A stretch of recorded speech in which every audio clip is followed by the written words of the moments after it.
Aux hommes de volonté. À propos de la paix intérieure. Il est vrai que la paix intérieure est un état d'esprit. L'homme de volonté ne regarde pas le monde à la manière d'une créature fragile, qui craint les mouvements de la vie et qui se méfie des secousses brusques de la société. Certes, il est conscient des fragilités de sa nature humaine, et il ne les nie pas.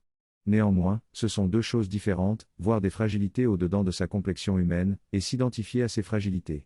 L'homme de volonté voit le monde comme un lieu profondément amical, au sein duquel existent toujours des dimensions belles et des niches de repos. Et par-dessus tout, il voit le monde comme une demeure conçue pour lui. Pour son immobilité comme pour son mouvement, pour ses envolées comme pour ses plongées. Au milieu du monde, il se sent profondément chez lui. Certes oui, il existe une paix intérieure parfaitement étrangère à toute considération à l'égard du monde.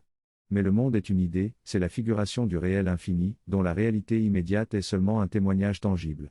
La paix intérieure de l'homme de volonté n'est pas un sentiment d'aisance au-dedans du monde, parce qu'un tel sentiment serait nécessairement fragile, il dépendrait des dynamiques du monde immédiat. La paix intérieure dont il est question ici, est un sentiment profond qui montre à l'homme de volonté, que le monde est sa demeure.